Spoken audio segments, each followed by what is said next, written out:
Oi, pessoal, tudo bem? A gente vai começar mais um Sol em Prosa, podcast da Sol. E hoje eu tenho o prazer e a honra de receber aqui no estúdio da Sol o Daniel Luiz Arrebola. Ele é antropólogo, pós-doutorando no Departamento de Arqueologia e Antropologia da UFMG e fotógrafo membro do acervo Imagens do Povo de Fotografia Popular. Oi, Daniel, tudo bem? Obrigada por aceitar o convite. Eu que agradeço. Muito bom estar aqui. Que bom. A gente está aqui para conversar sobre o Congado, né? E você, como estudioso da cultura popular, né, e o Congado, fazendo parte disso, eu acredito que você né, tem esse olhar diferenciado sobre a festa. Então, eu gostaria que você falasse primeiro um pouquinho sobre assim, a trajetória dos seus estudos na cultura popular, né? Uhum.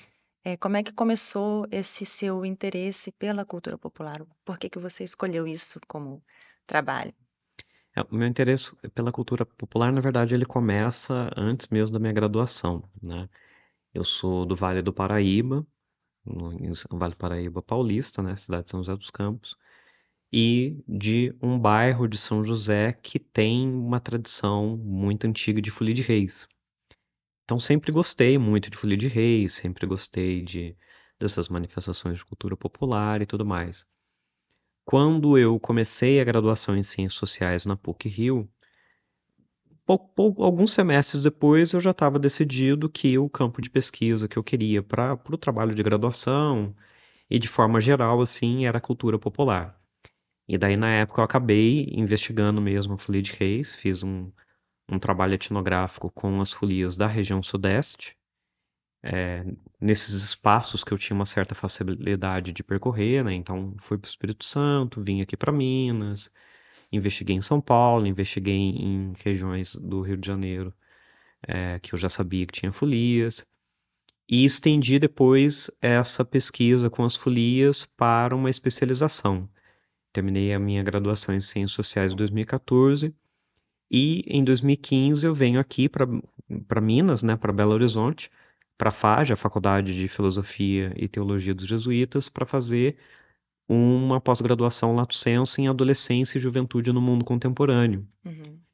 E resolvi permanecer com as folias, a minha pesquisa, porque quando eu estava fazendo essa pesquisa etnográfica para a graduação, uma coisa que eu reparei das diversas folias que eu entrevistei, que eu fiz pesquisa, que eu acompanhei em campo, era um fenômeno muito raro existirem jovens mestres de folias de reis.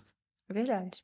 E daí encontrei duas folias com mestres jovens em Muriaé, Minas também, e em Cordesburgo, cidade do Guimarães Rosa. Uhum. E Cordesburgo me chamou muita atenção porque lá praticamente todos os grupos da cidade eram liderados por jovens, né? E isso para mim foi muito curioso. Então resolvi nessa pós-graduação continuar essa investigação com as folias de reis. Depois, no mestrado, aí que eu conheço Dores, né? Uhum. Vim para Dores a primeira vez em 2018, fiz a pesquisa do mestrado aqui em Dores, resolvi dar continuidade no doutorado depois, e agora enveredando para uma pesquisa de pós-doutorado também com gado. Você disse que você conheceu Dores em busca de informações sobre, né, o Congado para sua pesquisa. Como é que foi a sua primeira relação, o primeiro contato com Dores do Indaiá e qual que foi a sua percepção da cidade, do povo e do Congado? Eu conheci primeiro pela aquela página do Instagram da Festa do Rosário, né? Conheci assim muito por acaso mesmo, mexendo no meu Instagram pessoal, vi a página, né? Vi as imagens, achei aquilo muito interessante. E na época eu estava tentando encontrar uma localidade assim que tivesse uma efervescência de manifestações de cultura popular. Porque no meu mestrado é em políticas sociais, eu fiz ela na UENF, a Universidade Estadual do Norte Fluminense, no programa de políticas sociais, e eu queria investigar justamente localidades que funcionassem bem as políticas culturais, só que funcionassem também num mecanismo de atuação dos próprios participantes da cultura popular, Uhum. né? ou seja, que não fosse somente uma atuação nua e crua do poder público. Sim. Na época, eu pensava em investigar o município de Muqui, no Espírito Santo, que é onde tem o maior festival de folias de reis e reisados do Brasil. É um encontro muito grande, anual, acontece agora também no mês de agosto. Só que eu já tinha pesquisado muito Muqui, já tinha ido várias vezes para Muqui, né, entrevistado os foliões de Muqui, e eu não percebia tanto a atuação dos foliões de Muqui nas ações de cultura popular. Quando eu conheci Dores pela página, num primeiro momento eu resolvi vir conhecer mesmo, porque, né, me parecia que era né, uma grande festa. E dito e feito, eu vim para cá em 2018, a primeira vez fazendo contato com o Eduardo Valente, que era o secretário de Cultura na época, né? Conversei com ele, falei sobre a proposta de pesquisa, ele, né, foi super receptivo comigo. E quando eu vim aqui, eu realmente vi que era uma festa imensa, uma coisa assim, absurda, né? Eu já tinha visto outras festas de Congado em outros lugares, mas não como aqui.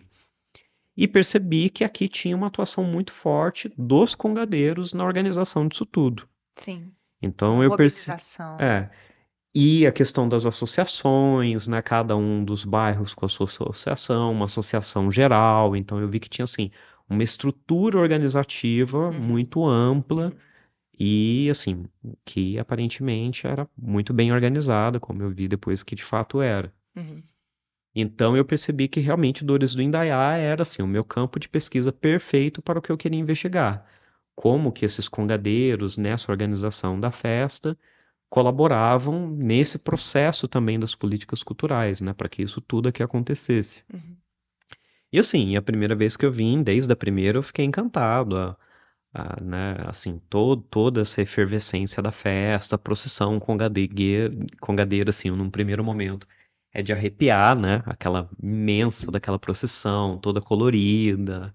Nesse primeiro momento, você fez contato com todas as associações ou você se Em de- 2018 eu circulei um pouquinho em de conhecer? todas, né? Assim, o Eduardo colaborou com isso, a Viviane Jordani, Miliane Jordani, que desde 2018 me acolhe.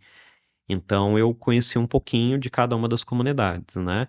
Naquele ano, da programação da festa, eu estive mais presente em algumas programações do Juiz de Fora e do Antônio Martins, mas conheci de todos um pouco, né? Fui na Cavalhada do São José, naquela época ainda não tinha o Santa Efigênia, Uhum, né? Fui em algumas apresentações do São Sebastião, aquela apresentação para os reis, então eu tentei passear um pouco por toda a uhum. programação em cada uma das 5 comunidades, né? Depois de 2018, você voltou?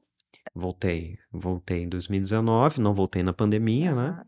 E Mas eu não voltei na pandemia, mas por conta da pesquisa que eu estava dando continuidade no doutorado, eu acompanhei de as longe. atividades que teve online, né? No período pandêmico. Aí depois retornei em 2022, 23, só no ano passado não consegui.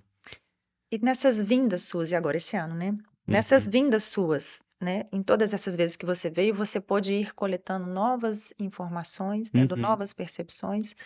E aí eu te pergunto, é, o Congado de Dores, na sua visão, né, de antropólogo, de observador, de estudioso, de apreciador também, né, admirador, quais são as características do Congado de Dores que fazem com que a festa tenha esse volume, né, essa importância, essa relevância, e que faz com que ele seja diferente dos outros congados por onde você já andou? Essas manifestações de cultura popular, elas são muito particulares de local para local, né? Eu diria até que o Congado, eu acho ele uma manifestação até mais particular do que outras, né? Porque, por exemplo, como eu mencionava antes, as folias de reis, elas, né, têm suas particularidades, mas são particularidades muito regionais, né? Folia de Reis do Espírito Santo e do Rio de Janeiro tem uma característica, daqui de Minas tem outra, de São Paulo tem outra.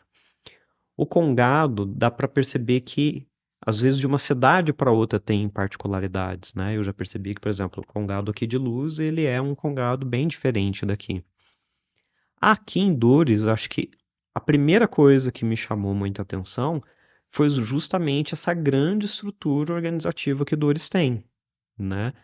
É que eu não diria que é um déficit de outros congados, mas às vezes é um déficit da própria cultura popular, né? Não, muitas manifestações de cultura popular não têm essas estruturas de organização, né? Às vezes Assim, as organizações são feitas dentro do núcleo duro do próprio grupo, né? Os capitães com, né, fiscais ou vice-capitães, coisas do tipo. Então aqui já dá para perceber que assim, acho que é uma particularidade e que mostra essa vontade dos congadeiros dourenses assim de perpetuar a tradição é justamente criar essas estruturas organizativas que fazem com que a festa aconteça, tanto nas comunidades como na cidade de forma geral, né? uhum. Uma das características, inclusive, dessa unidade, né, digamos assim, é que eu já soube, já vi também em algumas localidades na região, não sei se fora do estado, que existem mais de uma festa do Congado feitas por associações diferentes. Uma cidade tem duas, três associações, então elas realizam festas distintas. Então, eu até conversei com o João Vitor Preto, que é o congadeiro do Moçambique, do São José, e ele estava me explicando sobre isso, que aqui, onde ele já andou, pelo menos ele, né, eh, existe essa unidade, que todas as associações realizam uma Uhum. festa só, né? Sim, isso de fato eu diria que realmente é uma particularidade de Dores, até porque em outras manifestações de cultura popular também é comum ter essa coisa de várias festas, Você né? acha que isso é um sinal de amadurecimento, assim, das Eu pessoas já diria que sim. perceberem que é importante? Sim, eu diria que sim, porque justamente, né, assim, é uma unidade muito importante para a tradição, né? Tem alguns outros lugares que, por exemplo, o que não acontece aqui é que se louva principalmente três santos no período dessa festa, né? Nossa Senhora do Rosário, São Benedito e Santa Efigênia. O que é muito comum em outras manifestações de cultura popular é você ter festas para cada santos nos seus Sim. períodos, Uhum. né? Por exemplo, no Vale do Paraíba e São Paulo, isso é muito comum com as folias de reis. Então, você tem o período da folia de reis, que depois se transforma em folia do Divino, depois folia de Nossa Senhora Aparecida, depois folia de São Gonçalo. Então, isso em vários períodos do ano com características, vamos dizer assim, com roupagens diferentes Diferentes. da mesma tradição. Uhum. Aqui não, né? Então tem essa unidade, assim, essa unidade realmente mostra uma força muito grande, mostra uma potência Uhum. da organização do Congado aqui. Isso realmente é uma particularidade bem legal. E o que mais, assim? Eu tô E querendo assim, saber. acho que também as particularidades regionais das características dos estados, né? Por exemplo, as folias de reis de São Paulo, as roupagens, as folias de reis, perdão, os congados, né? As roupagens são muito diferentes, né? As danças, os toques dos instrumentos, a coisa da gunga mesmo, a gente não vê a gunga Uhum. em todo lugar, Uhum. né? Já, por exemplo, no Espírito Santo não existe congado, mas tem o congo, né? O congo de São Benedito ou o congo capixaba, que daí também já é um outro tipo de manifestação de cultura popular, principalmente com tambores e com a canastra, né? E outros instrumentos. Então, aqui acho que tem essas características de Minas, principalmente das roupas brancas, da presença dos moçambiques, né? Essa tradição da histórica, mítica, né? Da questão da imagem que estava. Aí varia um pouco a narrativa, né? Uhum. Alguns dizem que estavam numa praia, outros numa gruta, né? Mas tem a unidade daquela coisa de como aquela imagem sai dali a partir desse momento, como se inicia a Uhum. tradição do Congado. Outra particularidade que eu diria que Dores tem é essa mescla dos ternos, né, que aqui se chamam de tradição e de enfeite, De origem, a gente né, o costuma de falar. origem e de enfeite, né? Então, acho que isso é uma particularidade de Dores mesmo também, essa coisa de você ter ternos que estão ali naquela ideia de embelezar a festa, né, de trazer outras danças, outras roupagens da festa, né, e que agregam a toda essa estrutura e esse cronograma junto com os ternos de origem. Uhum. Isso acho que realmente é uma particularidade bem distinta de Dores, né? o que acaba fazendo com que a festa se torne gigante, né? Com que você tenha essa procissão congadeira imensa, com uma variedade muito grande ali de toques, de grupos, de danças, né? Uma diversificação Uma mesmo, né? diversificação bem bacana. Você até me fez lembrar de uma questão que é a seguinte: a gente vê, né, um crescimento da festa junto com o crescimento dos ternos não originários. Eu até aprendi também que o termo ternos de enfeite não é um termo muito. eh, Na visão de algumas pessoas, dá a entender que o terno está ali só para enfeitar, né? E não é a verdade. Uhum. Que eles estão ali proclamando a fé deles, né? Manifestando, enfim. Mas você eh, percebe um crescimento além um pouco preocupante, talvez, desses ternos de enfeite? Eles representam um risco para os ternos de tradição? Você, só emendando a pergunta, a gente vê que eles estão crescendo, os ternos de enfeite, ao mesmo tempo que nos parece que os ternos de tradição estão diminuindo. Eu não sei se isso é realmente o que acontece. Você, talvez, como um observador, né, da área da antropologia, saberia dizer melhor. Como é que você vê esse crescimento e se ele é realmente bom, se ele tem os prós, os contras, se ele pode representar um- uma ameaça, né, para que os ternos de tradição se fortaleçam? Eu não diria que o crescimento dos ternos de enfeite possa ser uma ameaça. Porque assim, uma das coisas que a gente investiga muito na antropologia é justamente esses processos de salvaguarda de culturas populares, né? De tradições e tudo mais. O que eu acho que pode ser uma ameaça é a partir do momento que deixe de se olhar para os ternos de origem, né? Sim. Deixe de se reconhecer justamente que esses ternos de origem são o que trazem início para toda essa cultura popular. Uhum. E isso, assim, não só olhando para o Congado, né? Isso, infelizmente, no Brasil é algo que é muito comum em muitas Natural. tradições, Uhum. né? É assim, muitas tradições com o tempo vão se apagando à medida que não se olha justamente para a tradição. Então, eu acho que, assim, acho que, por exemplo, os próprios ternos de enfeite, ou, né, enfim, não sei quais outros termos se usa aqui, deixem de olhar também para a importância da existência dos ternos de origem, acho que isso se torna preocupante, né? Uhum. Então, por exemplo, projetos como o que tem aqui em Dores, da Congada Mirim ou Congada Uhum. nas escolas, Uhum. acho que projetos desse tipo são muito importantes, né? De Uhum. você já tirar dali da escola, né? Já tirar do campo da educação também crianças interessadas em dar continuidade na festa através da lógica dos ternos de origem, né? Uhum. Então acho que assim são projetos desse tipo, principalmente que devem ser de interesse também dos poderes públicos, né? Dos poderes públicos locais, regionais, de que cada vez mais você tenha presença de projetos ou de ações no município que garantam essa visibilidade dos ternos de origem e também façam os ternos de origem se tornarem conhecidos, né? Uhum. Como nesse caso, as crianças já saírem da escola sabendo quais são os ternos de origem, né? Que dão sentido para essa tradição que é uma identidade desse local, né? Que faz parte da identidade também dessas crianças. Então, eu diria que, assim, acho que a ameaça está a partir do momento que a gente deixa de olhar para essa tradição. Sim. Né, isso, em algum momento, começar a se olhar muito mais para esses outros ternos Uhum. e deixar de lado e esquecer os ternos tradicionais.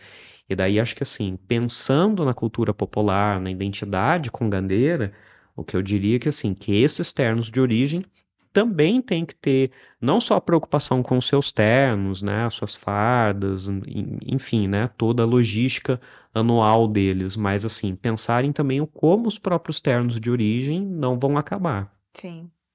Eh, Daniel, o que que é o congado?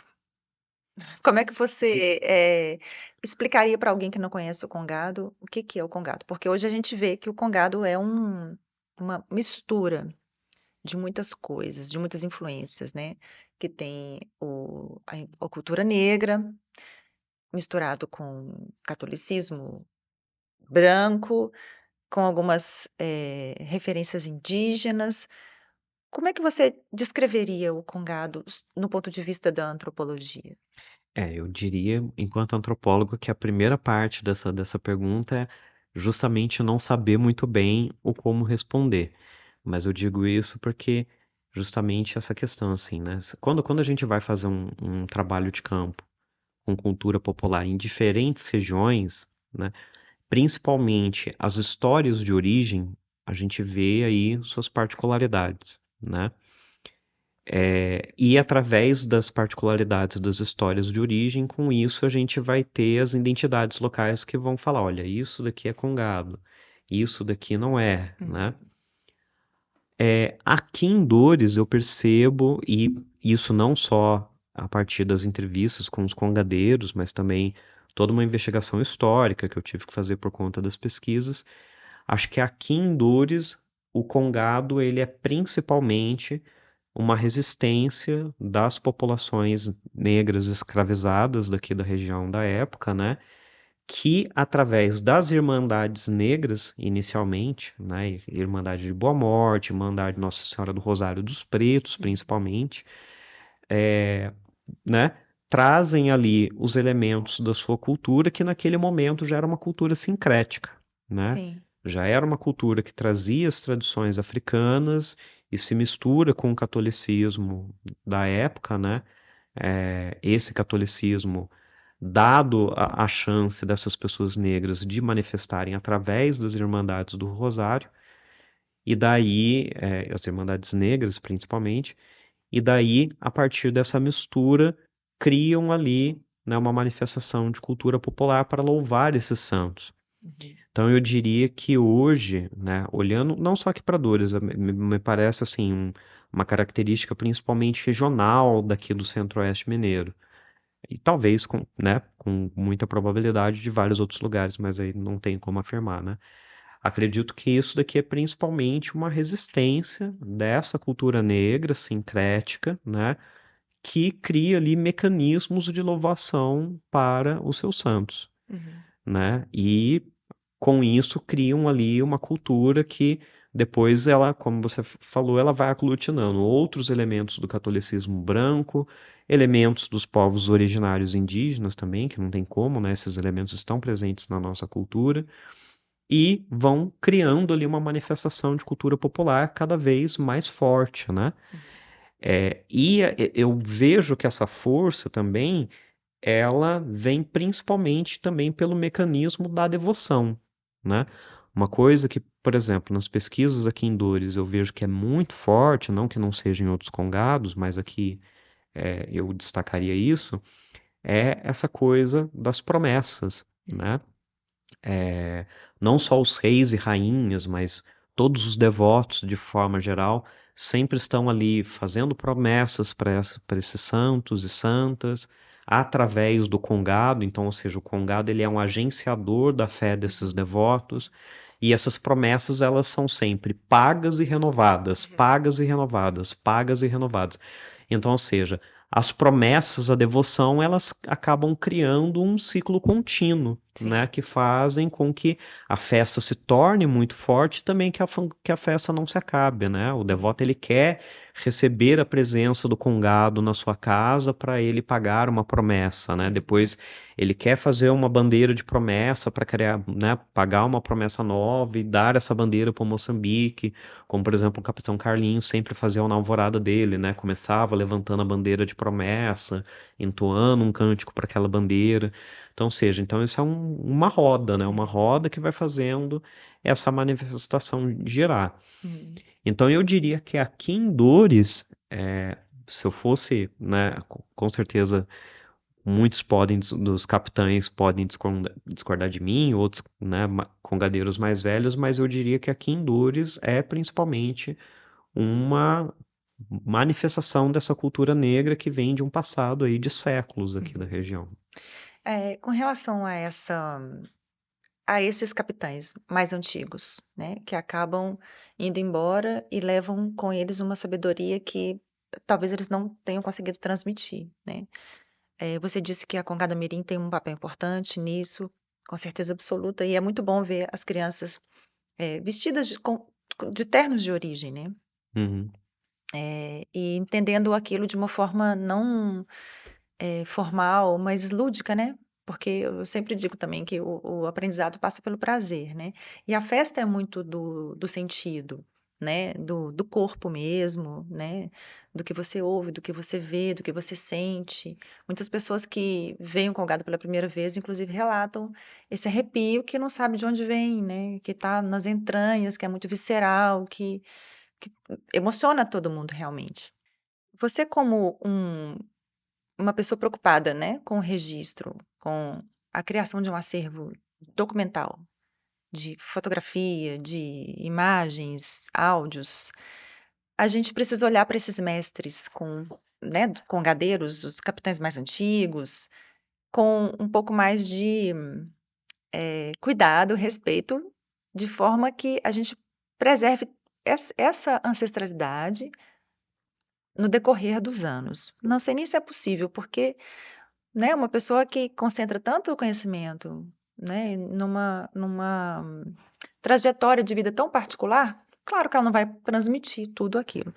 Mas como é que você vê esses mestres do Congado? Os capitães mais antigos, os mais idosos, os que estão ali muitas vezes impossibilitados de estarem tanto à frente, né, da festa. Como é que a gente chega neles e como é que a gente que eu falo cidadãos comuns, porque geralmente filmamos, os achamos bonito, fotografamos, compartilhamos. Me parece que fica muito fluido, né? Como é que a gente pode ter essa visão um pouco mais crítica, focada, cuidadosa, mais sensível com esses mestres? E de que forma que esses registros audiovisuais ajudam a manter a festa ainda mais forte no sentido da tradição? Eu acho que a gente precisa pensar que assim, a gente tem uma sociedade cada vez mais digital e virtual, né? A gente, inclusive, nós temos muitos autores nas ciências sociais, por exemplo, Pierre Levy, que ele e outros, né, destacam isso pra gente, assim, a gente precisa entender que hoje em dia a gente não vive só mais este mundo daqui. Uhum. Nós vivemos esse mundo e um mundo virtual, né? Eu tenho um Daniel que está aqui e eu tenho um outro Daniel que vai ter outras identidades dentro do campo virtual. Então, por conta disso, a gente bebe de informações dentro desse campo o tempo inteiro, né? Então, acho que nesse sentido que o audiovisual, a fotografia né, os filmes e tudo mais, eles podem contribuir bastante, né? Justamente nessa coisa de você criar esses acervos aonde você pode perpetuar alguns saberes populares. Então, acho que a primeira coisa, assim, a gente usar essa tecnologia ao nosso favor e aproveitar que é uma tecnologia de fácil acesso, né? Eu consigo fazer isso no meu celular, eu consigo fazer isso sei lá, num tablet, em algo assim. Então, esses registros, seja um registro simples de, por exemplo, um terno que está chegando na casa de um devoto ali para fazer uma louvação ao rei e à rainha, ou um registro de, por exemplo, sentar com um mestre mais antigo e, né, fazer uma entrevista e tudo mais, acho que a gente precisa sempre usar isso cada vez mais ao nosso favor. Pensando nessa coisa de manter essas tradições, ou seja, de fazer um processo de salvaguarda desses saberes, eu acho que é importante a gente, né, poder pegar principalmente esses capitães que são mais velhos e produzindo mesmo assim pequenos filmes, pequenos documentários com eles Uhum. perguntando da história, né, da sua própria história, coisa que muitas vezes a gente não pergunta para esses capitães. A Uhum. gente tem o costume de perguntar, o que que é o congado? Como que Uhum. toca sei lá o que e tal. Mas muitas vezes a gente não pergunta como você começou no congado, Uhum. né? De que forma você veio parar nessa tradição? Uhum. Que é algo que quando eu comecei as primeiras pesquisas que eu perguntava para todos, né? E eu lembro uma vez que eu perguntei aquele capitão do Congo Real, do Juiz de Fora, o Ulisses, o seu Ulisses Ulisses, né? Cesário. Isso, o seu Ulisses Cesário. Que eu perguntei pra ele como que ele começou, tal e tudo mais. Eu lembro que na entrevista dele ele falou assim: Nossa, nunca me perguntaram isso. Uhum. No- no- não lembro se foi, nunca me perguntaram isso no sentido de uma entrevista ou alguma coisa assim do tipo, né? Mas eu achei curioso ele falar É, isso assim, né? De é. ninguém nunca ter perguntado a história dele. Uhum. E muitas vezes, assim, essa própria história que, né, carrega ali vários elementos que fez com que hoje o Congo Real fosse ali um grupo de destaque, um grupo de origem ali que chama muita atenção, que os devotos querem receber e tudo mais, né? É por isso que eu disse para você aquele momento que muitas vezes quem está vivendo a festa, né, essa festividade, é tão natural, parece que a gente já está tão dentro daquilo, que muitas vezes a pessoa que tem um olhar de fora, ela tem essa curiosidade, né? É por isso também que a gente tem que, mesmo a gente vivenciando, a gente tem que perceber, né? Um exemplo, a oficina de fotografia que eu comentei com você, que a gente desenvolveu aqui, é do participante, do fotógrafo, da pessoa, né? Ficar mais atento, né? E se perguntar, se fazer perguntas. Por que que isso é assim, né? Por que que isso acontece dessa forma, né? Eu acho que essa curiosidade mesmo Uhum. de investigação, né? Uma outra coisa também que eu acho que é muito importante em processo de salvaguarda, isso eu sempre falo, né, em apresentações de trabalho, palestras, essas coisas assim, que aqui em Dores eu vejo que já tem esse pontapé inicial, é justamente também de você levar essa tradição para dentro do ambiente da escola, né, para dentro da educação. Uma coisa que eu acho que pode ser potencializado mais aqui é você também levar esses mestres mais antigos para dentro desse ambiente, né? Uhum, Esses mestres mais velhos para que eles vão à escola, eles conversem com as crianças, com os alunos, eles contem sobre a tradição, eles ensinem a tocar um instrumento, uhum. né? Eles ensinem a fazer uma dança, porque acho que é muito importante também esse processo de transmissão de saber, né? E que geralmente é uma transmissão de saber que ela costuma ser geracional, né? Exatamente. Então, acho que assim, é muito importante o projeto Congado nas escolas que tem aqui, né? Essa coisa das escolas terem os seus ternos, cada sala, né, ter a escolha de um terno e tudo mais. Só que acho que é importante também se levar o Congado como um todo para dentro desse ambiente. E Sim. daí isso inclui os mestres, os tocadores, né, os dançantes, as pessoas que confeccionam os mastros, as bandeiras, As fardas, né? as fardas, né? Para que as crianças compreendam assim o todo daquele saber, o todo daquela tradição.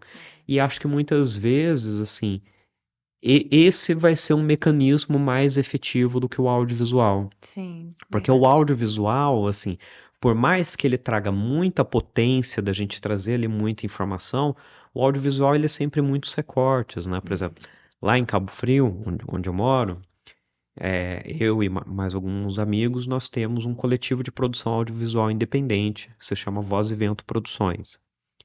E recentemente a gente produziu um documentário sobre a procissão marítima dos pescadores artesanais de São Pedro, né? Que lá eles chamam de barqueata, a barqueata de São Pedro. E assim, nós gravamos, a gente tem salvo na nossa nuvem, né? Aproximadamente 5 horas de gravações, tanto da própria barqueata como de diversas entrevistas. Depois, quando você vai fazer esse processo de edição, que é sempre uma escolha, né? Uhum. Você escolhe o que te Uhum. parece mais interessante Naquele ali, momento. justamente. A gente tem um documentário de 31 minutos, que é o documentário Redes, Bandeiras, Fitas e Fé, que a gente está fazendo algumas exibições, né? Então, assim, você tira de um material bruto de 5 horas 31 minutos. Uhum. Nesses 31 minutos não estão todas as informações que nós colhemos. É, e Da mesma forma como se você produzir um longa-metragem, que é o que a gente está fazendo agora, um longa-metragem sobre a história do samba da região dos lagos. que assim, a gente nem terminou as entrevistas, mas agora a gente tem muito mais material. A gente deve ter já 9 horas de entrevista. A gente não vai produzir um longa-metragem de 9 horas. O próprio material Então, bruto já é um recorte da realidade. exatamente, E exatamente. você falou uma coisa que tem razão. O registro, né, audiovisual, ele não é, ele é impessoal, né? Uhum, Ele é, porque ele não está ali, é, não está acontecendo, né, na realidade. E quando você, né, a sua ideia de levar esses mestres para salas de aula, é uma ideia muito boa, inclusive, pro fazedor, pro agente cultural, né, que é o congadeiro, se sentir mais valorizado também, uhum. não só durante o período da festa, né, mas durante o processo que ele vive, né?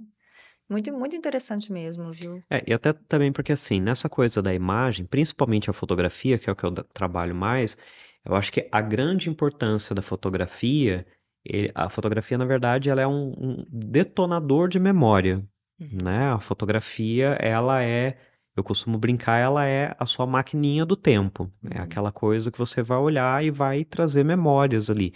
E isso, obviamente, é muito importante, né? Porque isso está ligado com a identidade, isso está Sim. ligado com a cultura local, isso está Uhum. ligado com diversas coisas, né? Mas é isso, assim, a fotografia ela não te traz o todo das informações daquela tradição. Uhum. Então, acho que o mais importante para a gente manter essas tradições vivas é justamente a oralidade. Uhum. O que sempre fez com que essas manifestações perpetuassem ao longo do tempo. Uhum. E daí é trazer essa oralidade para esses diversos espaços, para a escola, né? É, às vezes para o ambiente de trabalho, dependendo do que é que você está atuando, Uhum. né? Você trazer isso em manifestações em espaços públicos. Então, por exemplo, você fora do período da festa, você usar, por exemplo, as praças das igrejas ou outros locais públicos do município, ou pode até mesmo ser do estado para vir ali e falar sobre, né, trazer esses Uhum. mestres, falar Uhum. sobre o Congado. Então, assim, isso vai mantendo vivo essa vontade também das pessoas de querer continuar dentro daquele processo da cultura popular congadeira, né? Verdade. Isso traz a vontade de não só ser um mero, né? Talvez essa até nem seja a melhor palavra, mas um mero espectador para uma pessoa que vai se inserir dentro daquele É um processo. envolvimento, né? Exatamente. Daniel, os congados foram considerados patrimônio imaterial, né? Depois de muito tempo. Depois de muito tempo, que é uma notícia muito boa. É, em relação, por exemplo, à manutenção da festa com recursos materiais, instrumentos, condições físicas da festa continuar acontecendo. Você acha que essa declaração contribui para que as políticas públicas que olham para esse setor cultural, de cultura popular, se fortaleçam? Com certeza. Porque, em tese, né? Mas é para funcionar assim, a partir do momento que uma manifestação de cultura popular é declarada um patrimônio material, seja a nível nacional, como foi os Congados, né? Seja a nível estadual, municipal, que seja, você declarar uma cultura popular um patrimônio material significa o quê? Que você precisa também criar um mecanismo de manutenção daquilo ali, né? Eu sempre costumo falar que não adianta, por exemplo, um vereador fazer um projeto de lei, vamos tornar isso aqui um patrimônio material, se você não tiver recurso Uhum, financeiro, literalmente, para uhum, para fazer. Isso como qualquer política pública, né? Política pública sem financiamento não existe, né? A gente tem um pesquisador muito bom no Brasil de política pública, o João Paulo Sotero, que ele cria até mesmo um mecanismo de análise para as políticas públicas, né? Toda política pública ela precisa ter pelo menos três elementos: a base filosófica, que vai dizer o que em si uhum, é aquela política pública, o arcabouço legal, que são todas as outras legislações que dão peso de legalidade para aquela política, e o financeiro. uhum, Então, se você não tem financeiro, você não tem política pública, ela, na verdade, é nada mais do que um engodo. uhum, Então, assim, a partir do momento que isso é uma manifestação de patrimônio material brasileiro, é muito importante que todos esses entes públicos, né, o ente federal, o ente estadual e o ente municipal, olhem com mais cuidado para essa manifestação. Sim. Eu sei que aqui em Dores, né, e isso foi o principal elemento que eu investiguei no meu mestrado, parte significativa da manifestação da festa vem através do ICMS cultural do Estado, né? Mas é importante que o município também pense em mecanismos de Próprios. financiamento para essas tradições. Até porque, assim, se há o desejo que essa festa aumente também, e aumente, assim, no sentido de se tornar mais forte, quanto mais forte ela se torna, mais recurso ela precisa, né? Uhum. E a gente sabe que não é algo nem um pouco barato. Eu lembro que em 2018, quando eu vim para cá, um dia à noite nós fomos lá na casa do Carlinhos e ele me concedeu uma entrevista enorme, né? E daí ele falando, mostrando todos aqueles instrumentos, tal e tudo mais. Eu lembro que no momento eu perguntei para ele, Carlinho, e esses instrumentos que estão aqui, né? Que estava ali no centro do quintal dele, quanto que fica isso tudo aqui, mais ou menos? Aí eu lembro que ele me falou assim, só para fazer a manutenção uns 10 mil. E Uhum. que realmente é, Uhum. né? Você tem um grupo grande, né? Um coro de um tamborim é algo Uhum. muito caro, né? Sim. Às vezes o instrumento inteiro, quando você precisa de um instrumento novo, é algo muito caro. Uhum. Então, acho que o legislador municipal ele precisa olhar com muito cuidado para isso. E claro que assim, né, tem a responsabilidade também do próprio governo federal que fez esse decreto de Sim. patrimônio, né? Então, e daí isso vai entrar nessas políticas públicas, como por exemplo o Aldir Blanc, a maioria das políticas públicas agora, como a Aldir Blanc, a Paulo Gustavo, elas têm que ter os editais específicos para culturas tradicionais. Então, isso, a partir de agora, entra o Congado. O Congado, ele vai poder, os grupos de Congado vão poder concorrer como Usufruir. os grupos tradicionais, né? Daniel, para a gente finalizar, é, a cultura popular, ela é importante para nós. Por quê? Por que que o Congado é importante? Por que que a Folha é importante? É para a gente, como seres humanos, como sociedade, como cidadãos. Por que que ela é tão importante assim? A cultura popular, ela, na verdade, ela é identidade, né? Como Stuart Hall fala, assim, a identidade nossa, ela é algo dinâmico, fluido, né? Nós, na verdade, somos constituídos de diversas identidades, diversos papéis de identidades que essas identidades vão se modificando no dia a dia, Uhum. né? Assim como em alguns momentos a gente vai vivenciar algumas identidades e outras a gente vai vivenciar em outros momentos. A cultura popular, como um congado, ela é muito importante para isso também, né? Para moldar a nossa identidade que está ligado com a nossa fé, que está ligado com as nossas formas de estar no mundo, Uhum. né? Então, eu diria que assim, o congado ele é muito importante, por exemplo, para que o dourense se reconheça também como dourense, né? Ser dourense é também ser congadeiro ou estar na cidade que tem essa efervescência de congado. Então, eu diria que assim, se o congado, por exemplo, hoje sumisse de Dores do Indaiá por algum momento, Uhum. né? Com isso se vai também parte das identidades de todas as pessoas que vivem aqui. Então, manter essa tradição viva é manter também parte de nós. Muito bom. Muito obrigada, Daniel, Eu por, que por essa agradeço. conversa tão enriquecedora, agradável, né? Dá vontade de continuar conversando com você o resto do dia. Eu vou colocar o link dos seus projetos também no YouTube, né? Todos os projetos que você desenvolve. E obrigado pela contribuição que você traz para a Dores, né? Nessa sua pesquisa, nesse seu olhar cuidadoso, né? Que você olha com carinho, com respeito, né? E com essa bagagem acadêmica, né? Que também é muito importante, não só você ter sensibilidade, mas você ter todo esse conhecimento que organiza essas ideias, né? E traduz tudo isso para nós. Obrigada e continue voltando a Dores, né? Com certeza. E eu que agradeço também a oportunidade da própria Dores, né, de sempre estar aqui. Todo mundo sempre me acolhia com muito carinho, né? Sempre sou muito bem recebido aqui. Me sinto em casa quando venho para Dores. Então, é um agradecimento aí para todos os dourenses, todos os congadeiros, uma oportunidade aí de deixar esse agradecimento. Que bom, sinta-se em casa. Obrigado. E para você que acompanhou essa conversa, continue com a gente nas próximas edições e comente, compartilhe. E obrigada por estar aqui com a gente. Um abraço, tchau, tchau, até a próxima.